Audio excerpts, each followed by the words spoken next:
씹는 힘이 떨어지면 생기는 전신 건강 문제.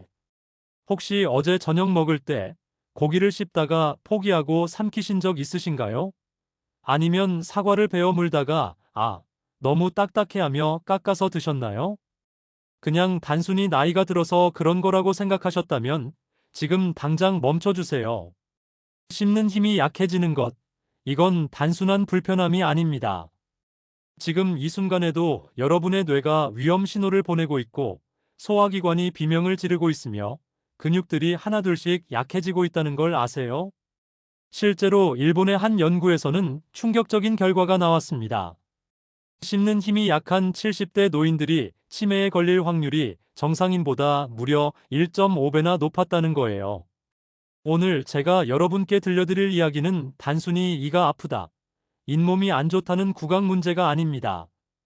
여러분의 생명과 직결된 전신 건강을 좌우하는 심각한 문제에 대한 이야기예요. 1. 저장력이 떨어지면 어떤 문제가 생길까? 저장력, 즉 씹는 힘이 떨어진다는 것은 마치 우리 몸의 첫 번째 관문이 무너지는 것과 같습니다. 제가 지난주에 만난 김영수 어르신의 이야기를 들려드릴게요. 75세인 김 어르신은 6개월 전부터 갑자기 기력이 떨어지기 시작했어요. 아침에 일어나기도 힘들고 조금만 걸어도 숨이 차고 예전에 즐겨하던 등산도 포기하게 됐죠. 병원에서 온갖 검사를 다 해봤지만 특별한 이상은 없다고 했어요. 그런데 자세히 관찰해 보니 김 어르신이 식사할 때 고기나 채소 같은 질긴 음식들을 피하고 계셨더라고요. 죽이나 국수, 부드러운 음식 위주로만 드시고 계셨던 거예요. 바로 여기에 함정이 있었습니다. 씹는 힘이 약해지면서 자연스럽게 부드러운 음식만 찾게 되고 그러다 보니 필수 영양소가 부족해지기 시작한 거죠. 특히 단백질 섭취가 급격히 줄어들면서 근육량이 감소하고 이것이 전체적인 체력 저하로 이어진 것이었어요. 하지만 이건 시작에 불과합니다. 저장력 저하가 가져오는 진짜 무서운 결과들을 하나씩 살펴보죠. 먼저 영양 불균형이 심각해집니다. 씹기 어려운 음식들을 피하다 보면 자연스럽게 탄수화물 위주의 식단이 되죠. 밥, 죽, 국수, 빵. 이런 것들만 드시게 돼요. 반면에 단백질이 풍부한 고기, 생선, 견과류나 섬유질이 많은 생채소, 과일들은 점점 멀어지게 됩니다. 이렇게 되면 우리 몸에 어떤 일이 벌어질까요? 근육을 만드는 재료인 단백질이 부족해지면서 근육량이 급속도로 감소해요. 의학적으로 이를 근감소증이라고 하는데 이는 노년기 건강의 가장 큰 적 중 하나예요. 또한 비타민과 미네랄 부족으로 면역력이 떨어지기 시작합니다. 감기에 자주 걸리고 상처가 잘 아물지 않고 쉽게 피로해지죠. 더 심각한 건 체중 감소예요. 나이 들면 살이 빠지는 게 당연하지라고 생각하시는 분들이 많은데 이건 절대 정상이 아닙니다. 65세 이후 1년에 3kg 이상 체중이 감소한다면 이는 질병의 신호일 수 있어요. 실제로 국내 한 대학병원의 연구 결과를 보면 저장력이 현저히 떨어진 70대 이상 노인들의 80%가 1년 내 5kg 이상의 체중 감소를 경험했다고 해요. 이는 단순한 다이어트 효과가 아니라 영양실조로 인한 근육과 지방의 손실이었죠. 그리고 이런 영양 상태의 악화는 곧바로 활동량 감소로 이어집니다. 힘이 없으니까 움직이기 싫어지고 움직이지 않으니까 더 근육이 빠지고 이런 악순환이 반복되면서 점점 침대나 의자에서 보내는 시간이 늘어나게 되죠. 씹는 힘과 소화 능력의 관계. 많은 분들이 놓치고 있는 중요한 사실이 하나 있어요. 소화는 입에서부터 시작된다는 거예요. 우리가 음식을 입에 넣고 씹는 그 순간부터 이미 소화 과정이 시작됩니다. 치아로 음식을 잘게 부수고 타액과 섞이면서 음식물이 소화하기 좋은 상태로 변하는 거죠. 그런데 씹는 힘이 약해지면 어떻게 될까요? 제가 만난 박순자 할머니의 경우를 들어보세요.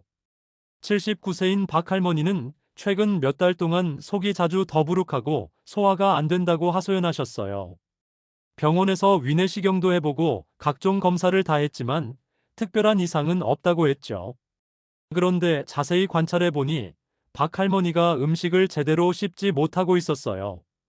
잇몸이 약해지고 틀니가 맞지 않아서 대충 몇 번 씹고는 그냥 삼키고 계셨던 거예요. 이렇게 제대로 씹지 않은 음식 덩어리들이 위장으로 내려가면 어떻게 될까요? 위는 더 많은 일을 해야 해요. 평소보다 더 강하게 수축하고 더 많은 위산을 분비해야 하죠. 하지만 나이가 들면서 위장의 기능도 함께 약해지거든요. 위산 분비량도 줄어들고 위벽의 근육도 예전만큼 강하지 않아요. 그러니까 제대로 씹지 않은 음식을 소화시키기가 더욱 어려워지는 거죠. 결국 음식이 위장에 오래 머물게 되고 이것이 더부룩함, 속쓰림, 소화불량으로 이어지는 거예요. 더 심각한 건 영양소 흡수율이 떨어진다는 거예요. 음식이 제대로 잘게 부서지지 않으면 영양소들이 충분히 추출되지 않아요. 같은 양의 음식을 먹어도 실제로 몸에서 흡수되는 영양소는 훨씬 적어지는 거죠. 실제로 일본의 한 연구에서는 같은 음식을 주고 씹는 횟수를 다르게 해서 실험을 했어요. 충분히 씹은 그룹과 대충 씹은 그룹을 비교했을 때 충분히 씹은 그룹의 영양소 흡수율이 30% 이상 높았다고 해요. 특히 단백질의 경우 더욱 심각해요. 고기나 생선 같은 단백질 식품들은 충분히 씹어야 소화 효소들이 제대로 작용할 수 있거든요. 제대로 씹지 않으면 단백질이 그대로 배출되어 버려요. 그리고 씹는 과정에서 분비되는 타액의 역할도 매우 중요해요. 타액에는 아밀라제라는 소화 효소가 들어있어서 탄수화물을 분해하기 시작하거든요. 또한 타액의 알칼리 성분이 위산을 중화시켜서 위벽을 보호하는 역할도 해요. 그런데 충분히 씹지 않으면 타액 분비량이 줄어들어요. 그러면 입안이 건조해지고 구강 내 세균이 번식하기 쉬운 환경이 되죠. 이것이 구취, 잇몸병, 충치로 이어지면서 씹는 힘을 더욱 약화시키는 악순환이 시작되는 거예요. 3. 저장력이 인지 기능에 영향을 미친다. 이제 정말 충격적인 이야기를 해드릴게요. 씹는 힘과 뇌 건강 사이의 놀라운 연관성에 대해서요. 여러분은 씹을 때 뇌에서 어떤 일이 벌어지는지 아세요? 단순히 음식을 부수는 것 이상의 일이 일어나고 있어요. 씹는 행동은 뇌를 자극하는 가장 강력한 운동 중 하나예요. 음식을 씹을 때마다 턱 근육들이 수축과 이완을 반복하면서 뇌로 가는 혈류량이 증가해요. 특히 전두엽과 해마 부분의 혈류량이 크게 늘어나죠. 전두엽은 판단력, 기억력, 집중력을 담당하는 부위이고 해마는 새로운 기억을 저장하는 곳이에요. 즉, 씹는 행위 자체가 뇌를 활성화시키는 운동인 셈이죠. 실제로 일본 도호쿠 대학에서 실시한 연구 결과가 정말 놀라워요. 70세 이상 노인 1000명을 5년간 추적 관찰했는데 씹는 힘이 약한 그룹이 치매에 걸릴 확률이 정상 그룹보다 1.5배 높았다고 해요. 더 구체적으로 말하면 자연치아가 20개 미만이거나 틀니를 사용하지 않는 노인들의 치매 발병률이 현저히 높았다는 거예요. 제가 직접 만난 사례도 있어요. 82세 이완수 어르신인데 2년 전까지만 해도 정정하셔서 신문도 읽고 바둑도 두셨어요. 그런데 틀니가 맞지 않아서 제대로 씹지 못하게 되면서부터 점점 건망증이 심해지기 시작했어요. 처음에는 나이가 들어서 그런가 보다 하고 넘어갔는데 점점 심해져서 며칠 전 일도 기억하지 못하고 길을 잃기도 하고 심지어 가족들의 이름도 헷갈려 하시게 됐어요. 다행히 틀니를 새로 맞추고 제대로 씹어서 식사를 하기 시작한 후 6개월 만에 많이 좋아지셨어요. 물론 완전히 회복된 건 아니지만 일상 대화는 다시 가능해졌고 기억력도 많이 개선됐어요. 이런 일이 왜 벌어지는 걸까요? 먼저 씹는 행위가 뇌혈류를 증가시킨다고 말씀드렸죠. 뇌는 우리 몸에서 가장 많은 산소와 영양소를 필요로 하는 기관이에요. 전체 혈액의 20%가 뇌로 공급되어야 해요. 그런데 씹는 힘이 약해져서 씹는 횟수가 줄어들면 뇌로 가는 혈류량도 자연스럽게 감소하게 돼요. 또한 씹는 과정에서 분비되는 여러 호르몬들도 뇌 건강에 중요한 역할을 해요. 특히 뇌유래 신경영양 인자비디엔에프라는 물질이 증가하는데 이는 뇌세포의 생존과 성장을 돕는 중요한 단백질이에요. 그리고 씹는 것 자체가 복잡한 인지 과정이기도 해요. 음식의 크기와 질감을 파악하고 얼마나 힘을 줄지 조절하고 삼킬 타이밍을 결정하는 등 수많은 뇌 기능이 동시에 작동해야 해요. 이런 복합적인 인지 활동이 뇌를 자극하고 활성화시키는 거죠. 반대로 부드러운 음식만 먹게 되면 이런 복잡한 인지 과정이 필요 없어져요. 뇌가 점점 게을러지기 시작하는 거예요. 쓰지 않으면 잃는다는 원칙이 뇌에도 그대로 적용되는 거죠. 4. 턱관절 건강이 중요한 이유. 많은 분들이 턱관절의 중요성을 간과하고 계세요. 턱관절은 우리 몸에서 가장 복잡하고 많이 사용하는 관절 중 하나예요. 하루에 수천 번씩 움직이면서 씹기, 말하기, 하품하기 등의 기능을 담당하죠. 그런데 이 턱관절에 문제가 생기면 어떻게 될까요? 먼저 저작 기능이 심각하게 떨어져요. 입을 크게 벌리기 어려워지고 음식을 씹을 때마다 통증을 느끼게 돼요. 자연스럽게 씹기를 피하게 되고 이것이 앞서 말씀드린 모든 문제들로 이어지는 거죠. 하지만 턱관절 문제의 영향은 여기서 끝나지 않아요. 제가 만난 67세 김미숙 할머니의 경우를 보세요. 몇 년 전부터 턱관절에 문제가 생겨서 입을 벌릴 때마다 딱딱 소리가 나고 아팠어요. 처음에는 그냥 참고 지냈는데 점점 목과 어깨까지 아프기 시작했어요. 심지어 두통도 자주 생기고 밤에 잠도 제대로 못 자게 됐어요. 왜 그럴까요? 턱관절 주변에는 수많은 근육과 신경들이 복잡하게 얽혀 있어요. 씹는 근육인 격은, 측두근뿐만 아니라 목과 어깨의 근육들도 모두 연결되어 있거든요. 턱관절에 문제가 생기면 이 근육들이 불균형하게 긴장하게 돼요. 한쪽으로만 씹게 되면서 근육 사용 패턴이 비대칭이 되고 이것이 목과 어깨의 근육들까지 영향을 미치는 거죠. 더 심각한 건 이런 근육 긴장이 혈관과 신경을 압박한다는 거예요. 그래서 두통이 생기고 심한 경우 어지럼증이나 이명까지 나타날 수 있어요. 또한 턱관절 장애는 수면의 질에도 큰 영향을 미쳐요. 통증 때문에 편안한 자세를 찾기 어렵고 근육 긴장으로 인해 깊은 잠에 들기 어려워져요. 수면 부족은 면역력 저하, 인지 기능 감소, 우울감 등 다양한 건강 문제를 야기하죠. 그리고 턱관절 문제가 있으면 자연스럽게 발음에도 영향을 미쳐요. 정확한 발음을 위해서는 턱의 정확한 움직임이 필요한데 턱관절에 문제가 있으면 이것이 어려워지죠. 말이 부정확해지면 의사소통에 문제가 생기고 이것이 사회활동 감소로 이어질 수 있어요. 특히 노년기에는 사회적 고립이 우울증이나 치매의 위험 요인이 될 수 있거든요. 실제로 턱관절 치료를 받은 환자들을 대상으로 한 연구를 보면 치료 후 삶의 질이 크게 개선됐다고 해요. 통증이 사라지는 것은 물론이고 수면의 질이 좋아지고 사회활동도 활발해졌다는 거예요. 5. 틀니로 인한 식욕 저하 문제. 틀니 사용자들이 가장 많이 호소하는 문제 중 하나가 바로 식욕 저하예요. 음식 맛이 예전 같지 않아요. 뭘 먹어도 맛이 없어요. 식사가 즐겁지 않아요. 이런 말씀들을 정말 많이 들어요. 단순히 나이가 들어서 그런 거라고 생각하는 분들이 많은데 사실은 틀니가 큰 영향을 미치고 있어요. 먼저 맛을 느끼는 능력이 떨어져요. 우리가 맛을 느끼는 건 혀의 미각세포뿐만 아니라 음식의 온도, 질감, 향 등이 종합적으로 작용하는 거거든요. 그런데 틀니를 하게 되면 입천장의 많은 부분이 틀니로 덮여버려요.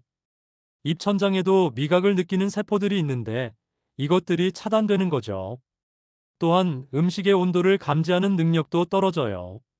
제가 만난 71세 정병호 어르신의 경우를 보세요. 틀니를 하기 전에는 매운 음식을 정말 좋아하셨어요. 김치찌개, 떡볶이 같은 걸 즐겨 드셨죠.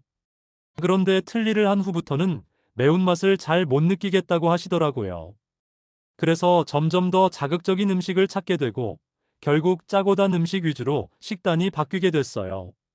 이런 식단은 고혈압, 당뇨병 등의 위험을 높이죠. 또한 틀니로 인한 씹는 힘의 감소도 문제예요. 자연 치아의 씹는 힘을 100이라고 하면 틀니의 씹는 힘은 20에서 30 정도밖에 안 돼요. 그러니까 평소 즐겨 먹던 질긴 음식들을 포기하게 되는 거죠. 스테이크, 오징어, 견과류, 생채소. 이런 음식들을 피하게 되면서 식단이 단조로워져요. 죽, 국수, 부드러운 반찬들만 드시게 되고 자연스럽게 식사의 즐거움이 사라지는 거죠. 더 심각한 건 씹는 시간이 현저히 줄어든다는 거예요. 부드러운 음식들은 몇 번만 씹고 삼킬 수 있거든요. 그런데 충분히 씹지 않으면 포만감을 느끼기 어려워요. 우리 뇌가 포만감을 느끼는 데는 약 20분 정도의 시간이 필요해요. 천천히 씹으면서 먹어야 이제 배부르다는 신호가 뇌에 전달되는 거죠. 그런데 빨리 먹게 되면 포만감을 느끼기도 전에 식사가 끝나버려요. 결국 뭔가 아쉽다, 든든하지 않다는 느낌이 들게 되고 이것이 식욕 저하로 이어지는 거예요. 또한 틀니가 헐거워지거나 맞지 않으면 식사 중에 불편함을 느끼게 돼요. 음식이 틀니와 잇몸 사이에 끼기도 하고 심한 경우 잇몸에 상처가 나기도 해요.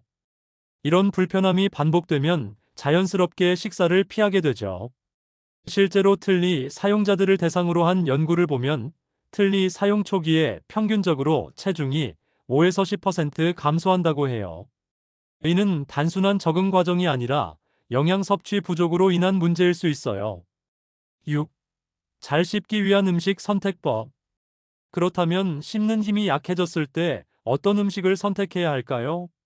많은 분들이 부드러운 음식만 먹어야 한다고 생각하시는데 이는 잘못된 접근법이에요.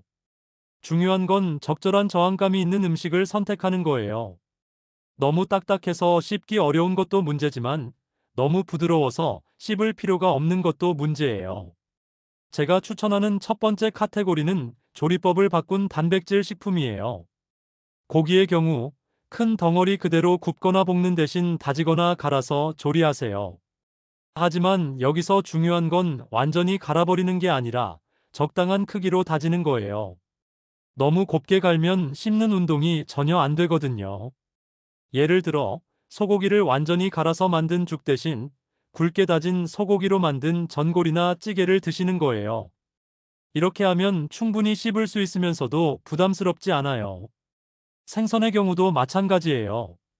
가시가 많아서 피하게 되는 생선들을 살만 발라내서 조리하거나 생선 완자 형태로 만들어서 드시면 좋아요.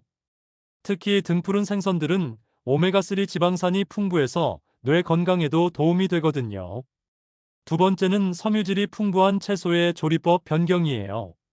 생채소는 씹기 어려우니까 아예 피하는 분들이 많은데 이는 정말 아쉬운 일이에요.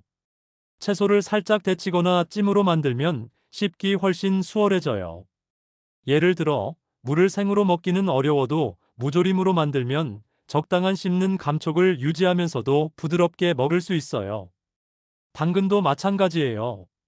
생당근은 딱딱하지만 살짝 데친 당근은 씹는 재미도 있고 영양소 흡수도 더 좋아져요. 세 번째는 곡물의 다양화예요. 흰밥만 드시지 마시고 현미, 보리, 콩 등을 섞어서 드세요. 하지만 처음부터 너무 많이 섞으면 씹기 어려우니까 조금씩 비율을 늘려가세요. 현미의 경우 물에 충분히 불린 후 조리하면 훨씬 부드러워져요. 또한 잡곡밥을 지을 때 약간의 올리브 오일을 넣으면 윤기도 나고 부드러워져요. 네 번째는 견과류와 씨앗류의 활용이에요. 호두, 아몬드 같은 견과류는 그대로 먹기에는 너무 딱딱하죠.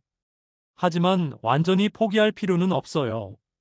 견과류를 굵게 다져서 요구르트에 섞어 먹거나 샐러드에 뿌려서 드시면 씹는 즐거움도 있고 영양소도 풍부하게 섭취할 수 있어요.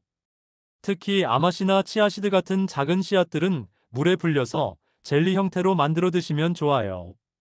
오메가-3 지방산과 섬유질이 풍부해서 혈관 건강과 소화 건강에 도움이 돼요. 다섯 번째는 과일의 스마트한 섭취법이에요. 사과를 통째로 베어 먹기 어렵다고 해서 사과 주스만 드시면 안 돼요. 사과를 얇게 썰어서 드시거나 약간 데쳐서 부드럽게 만들어 드시세요. 이렇게 하면 사과의 식이섬유도 그대로 섭취할 수 있고 적당한 씹는 운동도 할 수 있어요. 배나 복숭아 같은 과일도 마찬가지예요. 너무 딱딱하면 살짝 데치거나 찜으로 만들어서 드시면 소화도 잘 되고 씹기도 편해져요. 여기서 중요한 원칙 하나를 말씀드릴게요. 음식을 선택할 때는 한 입에 30번 씹기를 목표로 하세요. 너무 부드러워서 5에서 6번만 씹고 삼킬 수 있는 음식보다는 적당히 씹을 거리가 있는 음식이 좋아요. 실제로 일본의 한 연구에서는 한 끼 식사 시 총 씹는 횟수가 600번 이하인 사람들이 노년기 건강 지표가 현저히 낮았다고 해요. 이상적으로는 한 끼에 1000번 이상 씹는 것이 좋다고 하니까 하루 3끼면 3000번 정도는 씹어야 한다는 계산이 나와요. 7. 씹는 힘을 길러주는 구강 운동. 씹는 힘을 기르기 위해서는 단순히 음식 선택만으로는 부족해요. 의도적인 구강 운동이 필요해요. 마치 몸의 근육을 기르기 위해 운동을 하는 것처럼 씹는 근육들도 꾸준한 운동이 필요하거든요. 첫 번째 운동은 저항성 씹기 운동이에요. 시중에 나와 있는 씹기 운동용 고무나 실리콘 제품을 활용하는 거예요. 하루에 10에서 15분씩 양쪽 어금니로 번갈아 가며 씹어주세요. 처음에는 5분도 힘들 수 있어요. 턱 근육이 피로해지고 아플 수도 있어요. 하지만 꾸준히 하시면 2에서 3주 후부터 근육이 강해지는 걸 느낄 수 있어요. 제가 만난 68세 박영희 할머니는 이 운동을 6개월간 꾸준히 하신 후 고기 씹는 게 훨씬 쉬워졌다고 하시더라고요.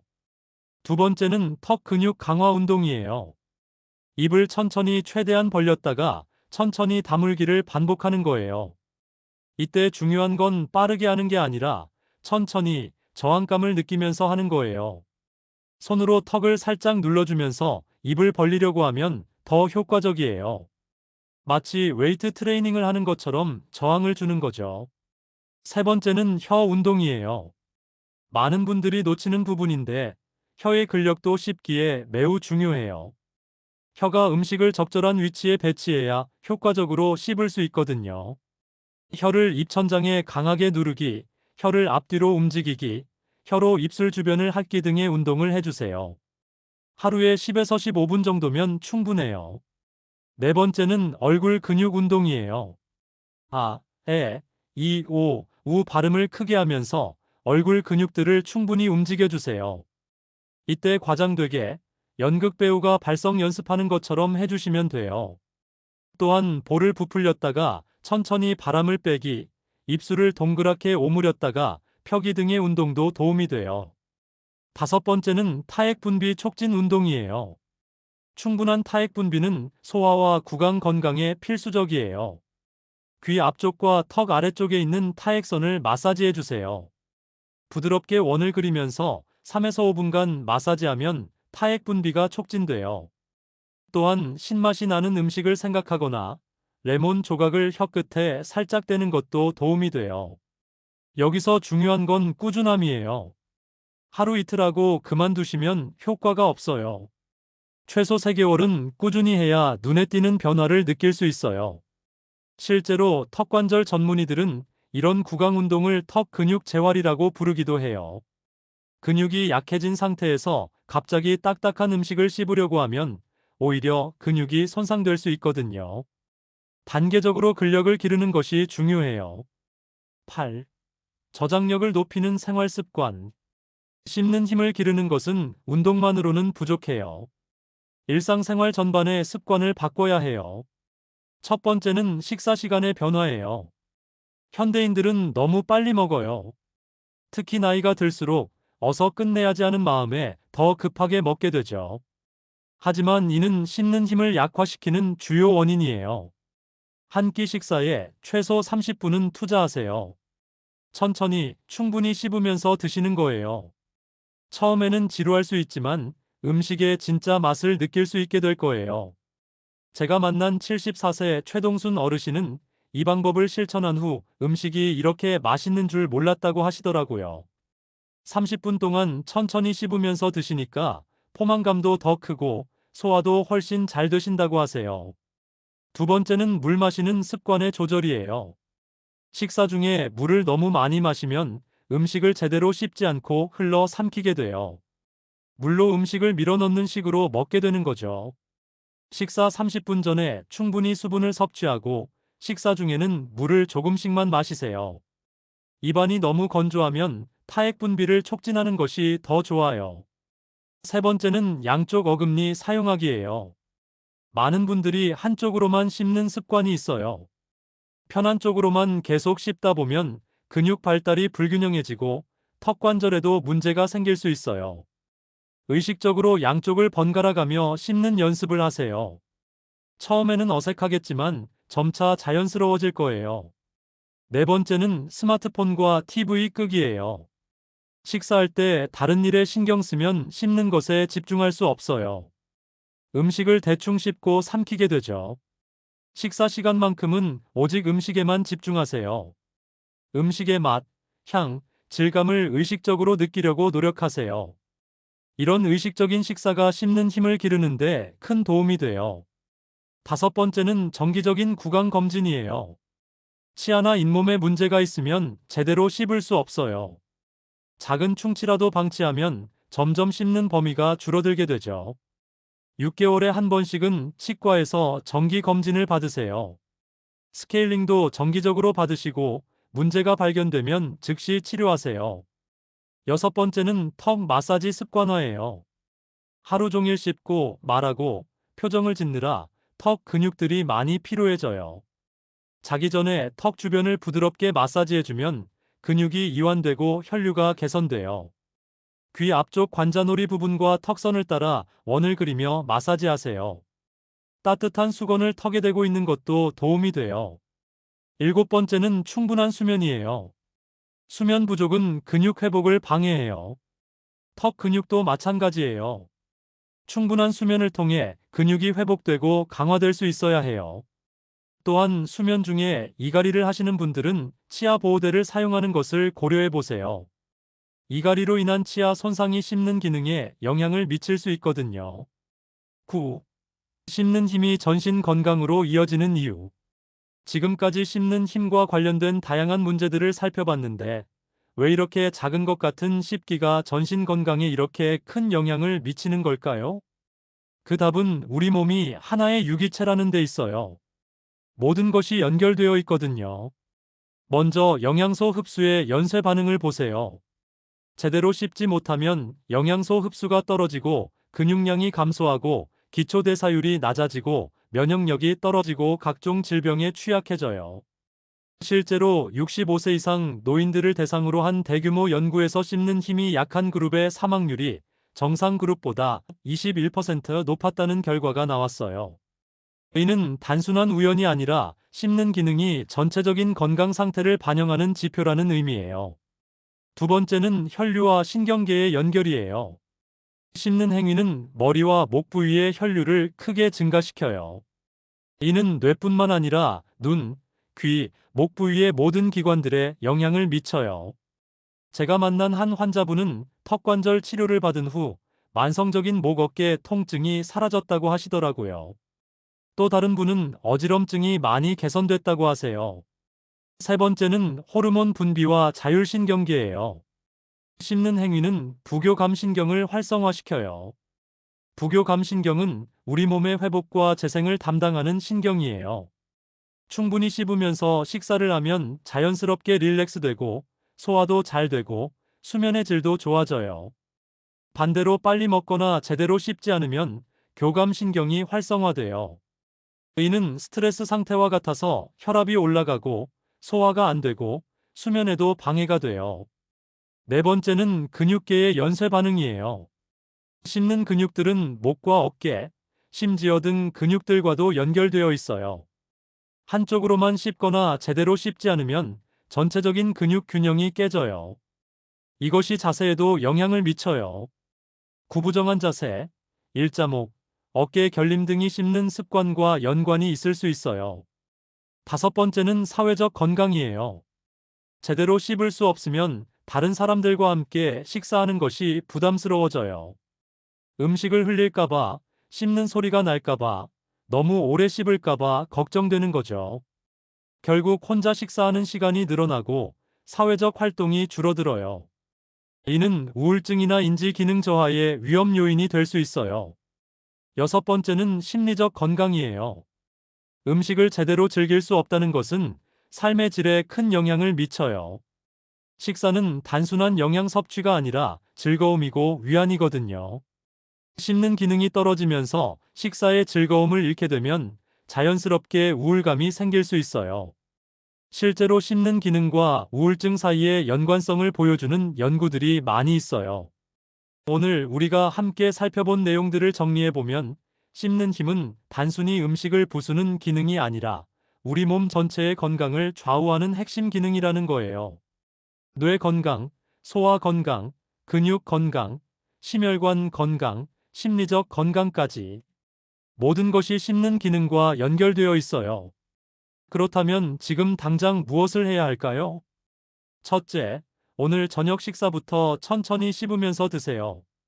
한 입에 30번씩 씹는 것을 목표로 하세요. 둘째, 부드러운 음식만 찾지 마시고 적당히 씹을 거리가 있는 음식들을 선택하세요. 셋째, 하루 10분씩이라도 턱 근육 운동을 시작하세요. 넷째, 6개월에 한 번씩 치과 검진을 받으세요. 다섯째, 양쪽 어금니를 번갈아 가며 사용하는 습관을 들이세요. 작은 변화가 큰 결과를 만들어낼 거예요.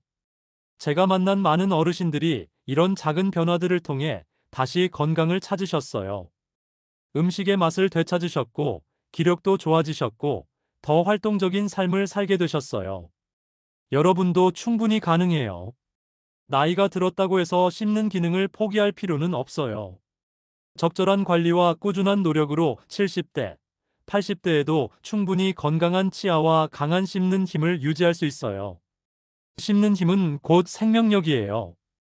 오늘부터 여러분의 소중한 씹는 기능을 지켜보세요. 그것이 여러분의 건강한 노년을 위한 가장 확실한 투자가 될 거예요. 마지막으로 혼자서 해결하려고 하지 마세요. 치과 전문의, 영양사, 물리치료사 등 전문가들의 도움을 받으시면 더 효과적으로 건강을 되찾을 수 있을 거예요. 건강한 씹기로 건강한 100세까지. 여러분 모두 응원합니다.